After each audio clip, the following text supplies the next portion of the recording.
I came to Stanford in 1966 as an assistant professor of psychiatry, and the person who brought me here was David Hamburg, who a year or two later was one of the founders of Human Bio.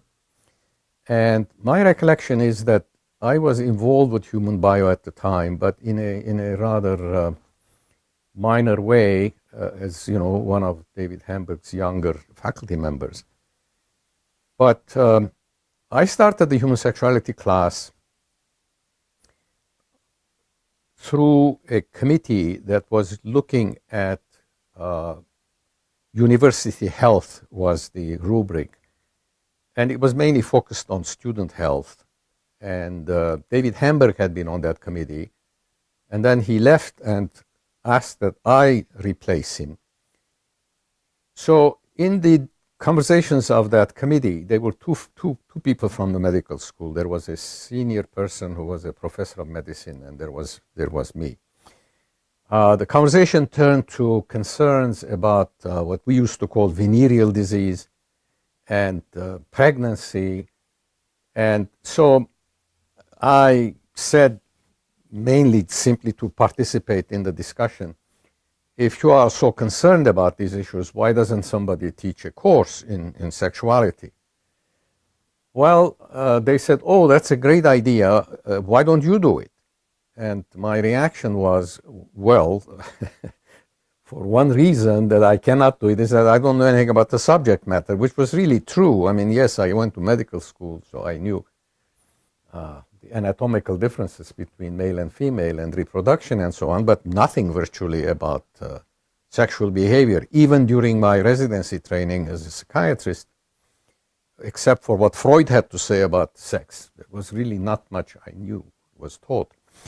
Well, so when I objected, saying, no, I can't do this, and Bob Sears, who was dean of the School of Humanities and Sciences at the time, and was chairing this committee, said, oh, if ignorance is what's stopping you from teaching, don't worry about it. I have been at Stanford for 30 years, and ignorance has never stopped anybody teaching anything. So it became something of a joke. Now, my interest in doing this was really not in teaching human sexuality, but I had come to the Department of Psychiatry, but I realized that a lot of my interests really were outside of medical school as a whole. So I was very eager to, at every opportunity, put a foot in the door if there was anything I could do in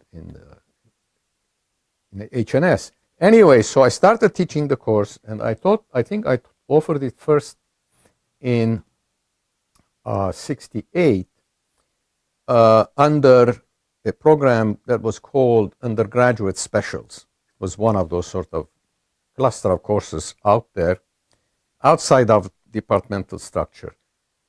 And the first year, 68 students showed up. The second year, 420 students showed up. And then it became a huge class. 1,000 students showed up. And we moved to Mem Odd. I think when it became this large class, it may have been even with the 400 size, Norm Kretschmer, who was then the director of human biology, approached me and he said, well, you are already teaching in human biology. Why don't we make this class a human bio class? I said, well, that would be great. And so that became now Human Sexuality 10, Human Bio 10, Human Sexuality. And of course stayed in human bio all these years. Now, one of the questions that comes up, and I noticed this came up in some of your other interviews, is were there things that human bio did that wouldn't have been done in departments?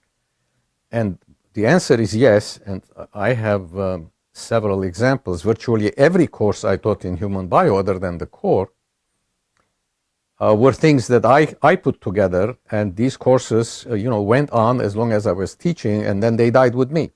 Some courses must not be simply kind of intellectual exercises, which of course this is what university is about, but they should also address the personal concerns of students. Now, personal concern is not the same thing as a problem, although it can be a problem. So with human sexuality, again, I mean, it's clear that I did not start this course because I was aware of a big need out there. I wanted to teach it for my own purposes, but then it suddenly turned out very responsive to need or wide interest, and then over the years, over 20,000 students took that class. And I mean, also the fact that, remember this, my proposal to teach this class, or their suggestion that I teach this class, came in 1968. Would it have happened in 1958? Or 85? I mean, that's a very good question. You know, I may be a good swimmer, but I can't walk on water. So it's not like I would have developed the course come hell or high water. It was at the right time.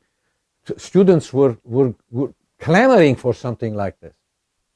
And when they have a class and this guy doesn't look like a hippie stands up and talks about these things, and their parents are not upset, and the university is not embarrassed, then it works. I mean, frankly, when I just spoke to you now, this is the first time I realized that the fact that this course was taught in 68, that made it possible, had nothing to do with me. A book having to do with sex education. It was the culture of the time. So I went back. Now, by the same token, maybe if I hadn't taught the course, nobody else would have. Or you could argue that if I didn't teach the course, somebody else would have. But I was on sabbatical leave one year. And I said, well, I'm obviously, I'm going to be in England. I can't teach the course. And there was an instructor, I think it was in psychology, not member of regular faculty. And I was approached by somebody in psychology saying, is it okay if this instructor teaches the human sexuality class when you are not teaching it, and they will use your textbook? I said, yes, by all means. You know, why should there be a year where we can students? Well, this person taught the course, and 40 students took it, not 400. So, you know, clearly the subject helps, but there must be other things in it too. We can't go back and run a controlled experiment now and take out Katchadourian or take out 1968 and take out who was president and see if it would play out the same way.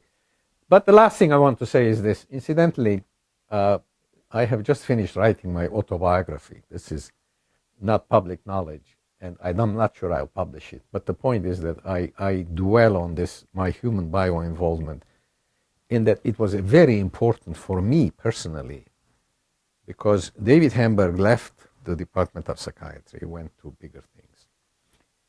And he was my link to the department.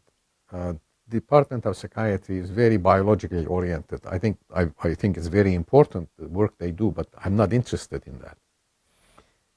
And I became, I sort of was not feeling at home anymore, and the psychiatry I had learned was not applicable here. So I was kind of stuck. And the fact that this foot in the door in human biology, human sexuality, which eventually led to my becoming a university administrator and then going back and teaching in human bio for another 20 years. So it was wonderful. And my career would simply have not been the same. And I shudder to think what else it would have been if it had not been my involvement in human bio. That's a great way to end. Good.